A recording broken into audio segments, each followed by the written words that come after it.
www.casarema.fr.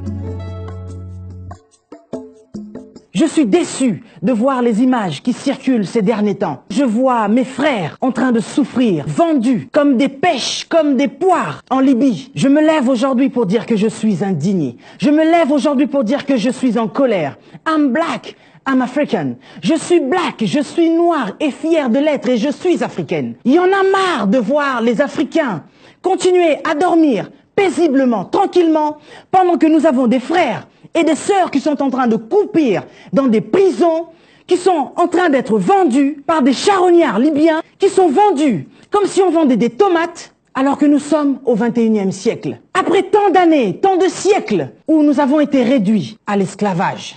Aujourd'hui encore, on nous fait ressurgir encore que la race noire est une race inférieure. Je dis non, nous ne sommes pas une race inférieure. Parce que lorsque je regarde l'Afrique, mon Afrique à moi, je dis que l'Afrique, qui est le berceau de l'humanité, est un continent béni, un continent richement béni, un continent que Dieu a tellement aimé, qu'il a tellement béni. Nous sommes bénis sous le sol, nous sommes bénis sur le sol. Pourquoi est-ce que l'Africain jusqu'aujourd'hui n'arrive pas à jouir de tous les biens que Dieu a déposés sur son continent? Les soi-disant chefs de l'État, que moi j'estime qu'ils ne sont pas des chefs de l'État, je dis que vous estimez être des hauts dirigeants, vous n'êtes pas des hauts dirigeants, vous êtes des bas dirigeants. Comment est-ce que vous pouvez estimer être des chefs de l'État alors que tous les jours, des milliers, des millions d'Africains sont tués, sont violés, des femmes sont violées, des hommes sont complètement martyrisés. Nous sommes en train de tourner nos regards vers la Libye où nous voyons nos frères et nos sœurs simplement parce qu'ils sont en train de fuir la misère que vous autres soi-disant chefs des États africains, vous êtes en train de les accabler. Vous les faites souffrir. Et ces hommes et ces femmes trouvent que leur seul moyen de s'en sortir, c'est de s'enfuir. Pourquoi devraient-ils s'enfuir alors que ce sont aussi leur pays, l'Afrique est aussi leur continent? Pourquoi est-ce que vous êtes les seuls à jouir des biens de l'Afrique et pas ses frères et ses sœurs africains? Vous autres, chefs d'État africains, vivez dans une maison où, à l'intérieur de cette maison, vous vivez dans une chambre bien à part, avec de l'eau potable, de l'électricité, à manger, à boire, à gogo. Et juste en sortant de vos chambres, il y a des personnes qui se trouvent dans vos salons, dans vos cuisines, dans vos toilettes, qui sont en train de vivre misérablement. Ils n'ont même pas de quoi se vêtir, ni même de quoi boire. Comment ça se fait que l'eau peut devenir un luxe en Afrique pour beaucoup de personnes? Des millions de personnes n'ont pas accès à l'eau potable. Au XXIe siècle, en 2017, nous ne pouvons pas supporter cela. C'est indigne. Et moi, je suis indignée aujourd'hui. En tant qu'une femme africaine, je dis non, cela ne peut pas continuer. Vous êtes là, vous ne réagissez même pas. On est en train de vendre vos fils et vos filles. Vous ne réagissez même pas. Et là, je m'adresse encore parce que je suis une femme. Je m'en vais tout droit vers vous, soi-disant les premières dames de Chanel, les premières dames de Louboutin, les premières dames d'Ucabello, les premières dames des tissages et des perruques et des sacs Vuitton. Vous n'êtes pas dignes d'être appelées des premières dames. Vous êtes des dernières dames. Parce qu'une première dame est une femme dont la Bible parle ici, la femme vertueuse, la femme sage. La femme sage est une femme qui bâtit sa maison, mais l'insensé la renverse de ses propres mains. Eh bien, aujourd'hui, vous êtes soi-disant des premières dames. Vos pays sont vos maisons. Et vous êtes censés, vous, en tant que femme, vous lever et dire que moi, en tant que femme, soi-disant en tant que première dame, je dois bâtir ma nation. Mais que faites-vous de vos nations? Vous renversez les nations. Quel genre de femme êtes-vous? Lorsqu'il y a des femmes, des vieilles femmes, qui doivent être honorées, vous les déshonorez, ces vieilles femmes. Elles n'ont rien à manger. Elles n'ont rien à boire. Aujourd'hui, en Afrique, il y a des familles qui sont en voie de disparition simplement parce qu'ils n'ont personne en Europe. Pourquoi êtes-vous les seuls à vivre dignement dans vos pays? Des premières dames de Chanel. Vous n'êtes que des dernières dames. Vous ne méritez même pas de porter le nom de première dame ou le titre de première dame. Une première dame qui est en train de me suivre, si cette vidéo te trouve en train de manger, tu devrais arrêter de manger. Comment peux-tu être en train de manger tranquillement dans ta chambre pendant que dans le reste de ta maison, tes enfants sont en train de mourir de faim? Une femme sage est une femme qui prend soin de sa maison. Une femme vertueuse est une femme qui sait prendre soin de son champ. C'est une femme qui sait prendre soin de sa maison, de ses enfants, de tout ce qui l'entoure, de sa famille. Vous êtes les seuls à jouir du bien de l'Afrique, des richesses de l'Afrique. Jusqu'à quand allez-vous continuer à fermer les yeux et à regarder cette population africaine mourir sous vos yeux? Vous êtes fiers lorsque vous montez dans vos jets privés et traversez les océans pour arriver jusqu'ici en Europe pour mettre au monde, pendant que vous êtes incapables de pouvoir construire des hôpitaux dans vos propres pays. Vous n'avez qu'un petit mot de tête et tout de suite vous courez ici en France, vous courez en Suisse pour aller vous faire soigner. Et toute cette population qui ne cesse de mourir chaque jour de malaria, de palu et autres, de choléra et dernièrement d'Ebola, etc. Parce que ce n'est pas votre priorité. L'Afrique n'est pas votre priorité. Vous n'êtes donc pas des Africains. Et vos maris et vous-même, une femme digne sait parler à son mari dans sa chambre. Pendant que tu t'accouples avec ton mari, que fais-tu? Que dis-tu à ton mari? Ça fait peut-être déjà 2, 3, 4 mandats, 10 mandats, 20 mandats, que sais-je. Ça fait 10 ans que vous êtes au pouvoir. Ça fait 20 ans que vous êtes au pouvoir, 30 ans, 40 ans que vous êtes au pouvoir. Vous êtes les seuls à grossir apparemment. Et regardez vos populations. Ils sont en train de maigrir pendant que vous grossissez. Ces jeunes garçons, ces jeunes femmes qui se retrouvent en Libye, ce n'est pas parce qu'ils aiment la Libye. Tous ces hommes et nous autres, nous ne sommes pas ici parce que nous aimons tout ce qui nous entoure, ou simplement que nous sommes là par amour. Mais c'est parce qu'il y a eu un manque, parce que nos aïeux ont eu des soucis, nos parents ont eu des problèmes, et se sont dit que si nous restons ici, nous mourrons. C'était pour sauver leur peau et la peau de leurs enfants. Et voilà le geste que nos parents ont fait de se déplacer. Eux, ils ont eu de la chance, ils ont pris des avions pour arriver jusqu'ici. Mais voici, je pleure dans mon âme. Mon cœur saigne lorsque je vois que des hommes et des femmes africains, pour fuir rien que la misère, ils sont en train de mourir dans les eaux de la mer. Pendant que vous autres prenez des jets privés pour venir en vacances. Pendant que vos enfants prennent des jets privés pour venir passer des journées de fête ici, d'anniversaire. Ils veulent venir en boîte de nuit à Paris. Ils prennent leur jet privé. Mais vous n'êtes même pas conscients que vous n'êtes pas des chefs. Vous n'êtes pas des chefs. Vous n'êtes pas des hauts dirigeants, vous êtes des bas dirigeants. Et vous autres les femmes, vous n'êtes pas des premières dames, mais vous êtes des dernières dames. Quand nous allons au Congo, nous voyons des barrages qui peuvent alimenter toute l'Afrique en électricité. Mais jusqu'aujourd'hui, l'électricité est un luxe en Afrique. Même vous-même, vous avez des problèmes d'électricité. Alors vous êtes toujours alimentés H24 par des groupes électrogènes. Mais jusqu'à quand cela va durer? Vous mettez des millions pour acheter des montres, pendant que les gens qui sont juste devant chez vous sont en train de mourir de faim. Des fonctionnaires impayés pendant des années. La jeunesse est l'avenir de l'Afrique. Que faites-vous de cette jeunesse africaine? Vous les livrez à eux-mêmes, au point où ils abandonnent leurs rêves. Il y a des génies parmi tous ceux qui sont en train de se faire battre, ceux qui sont en train de se faire vendre en Libye. Il y a des génies qui peuvent transformer l'avenir de l'Afrique. Ce sont ces génies dont l'Afrique a besoin, que vous êtes en train de bafouer, que vous êtes en train de tuer. Sachez-vous, chère dernière dame, chers bas dirigeants, que vous aurez la mort de tous ces jeunes hommes africains dans la conscience. Non, moi je ne veux pas que vous vous retrouviez à La Haye, parce que là-bas vous vivez dans des chambres de rois. Je veux que vous soyez jugés par la communauté africaine.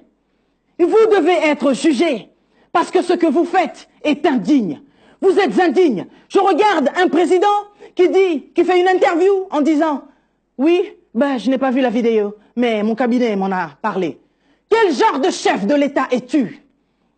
Une partie de la population de ton pays se fait vendre comme une tomate. Et toi, tu dis que tu n'as pas vu la vidéo?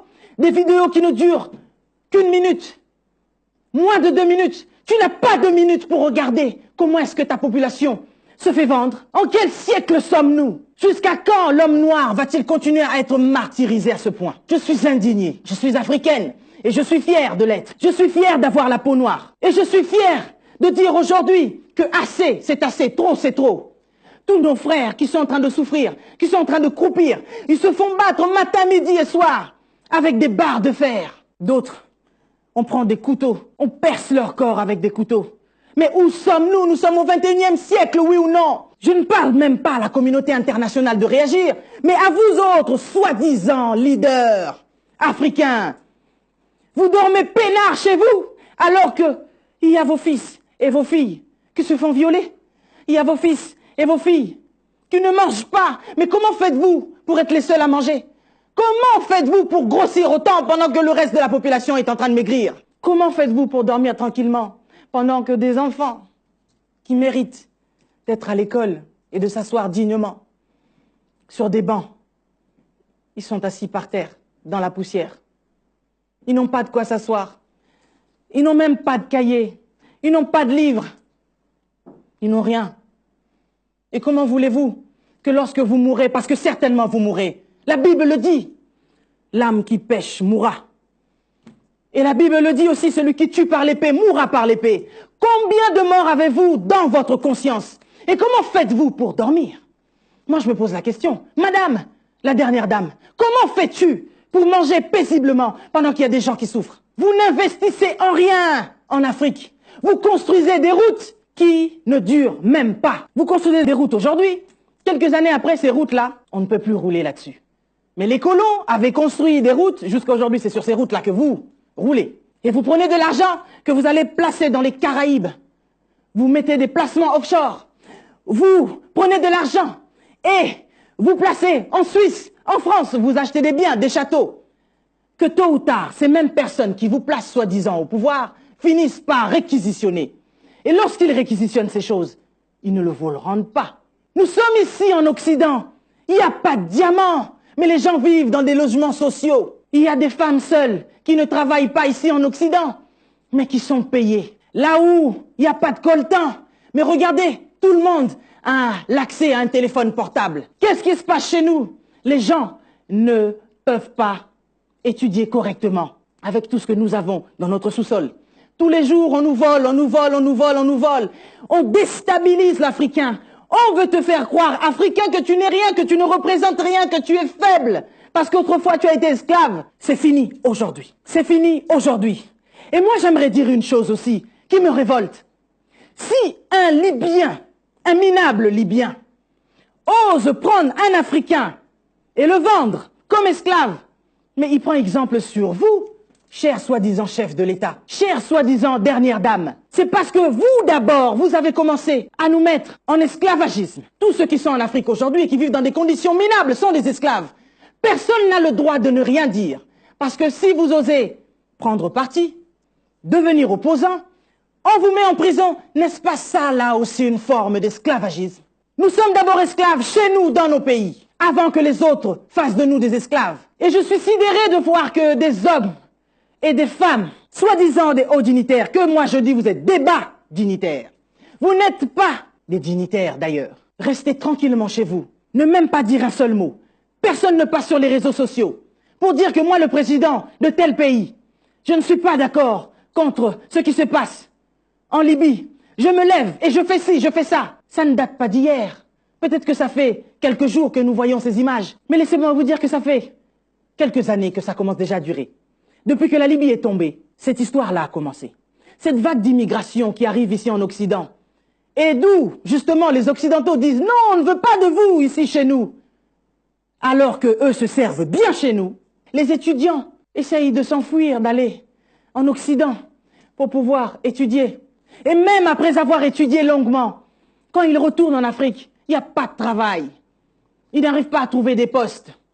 Pourquoi? Parce que des personnes qui, après avoir étudié ici, acquis beaucoup plus d'intelligence, retournent en Afrique, essayent de créer des entreprises, vous les accablez par des factures, par des taxes exorbitantes, simplement pour les casser. Où êtes-vous les hommes de Dieu? Que faites-vous par rapport à cette situation? Je ne vois pas les hommes de Dieu se lever et s'indigner contre cette situation. Je ne demande pas qu'aux pasteurs de se lever, mais je demande à tous les chefs religieux de se lever. Ceux qui fréquentent ces chefs de l'État, allez les voir. N'allez pas les voir juste pour avoir des mallettes d'argent, mais allez les voir pour leur dire des vérités en face. Assez de voir la communauté africaine, assez de voir la population africaine mourir. Voilà pourquoi je dis aujourd'hui les chefs religieux. Vous qui vous considérez comme des Africains, si vous êtes réellement Africains, les enfants d'Afrique, la terre d'Afrique a plus que jamais besoin de vous. Vous savez quoi? Notre liberté ne viendra pas ni de l'Orient, ni de l'Occident, ni de je ne sais où, mais ça viendra de vous. J'ai vu Moïse, David, Daniel. J'ai vu beaucoup de personnes. J'ai vu Joseph dans la Bible. Des personnes qui ont accepté de porter le poids pour le bien-être de leur population. La Bible nous dit qu'au temps de Salomon, il n'y avait pas de guerre parce que c'était un homme sage. Mais où sont des dirigeants sages et intelligents? Jusqu'à quand allez-vous penser que votre race est une race inférieure? Les hommes sont tous nés égaux et libres. Il n'y a donc aucune raison que quelqu'un fasse de vous son esclave. I'm black, I'm African. I'm black, I'm African. I'm black, I'm African. I'm black, I'm African. God bless Africa. God bless Africa. God bless Africa. God bless Africa. I love Africa. I love Africa. I love Africa.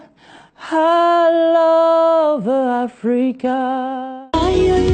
Pour votre édification spirituelle, suivez des puissants témoignages, des puissantes prédications, des puissantes prières en live, des émissions chrétiennes, des clips top gospel. Abonnez-vous dès maintenant sur notre nouveau compte YouTube Casarema Satellite. La Bible dit que vous devez vous entretenir par des psaumes, des hymnes, des cantiques spirituels, chantant et célébrant de tout votre cœur les louanges du Seigneur. Alors, abonnez-vous dès maintenant sur notre nouveau compte YouTube Casarema Satellite.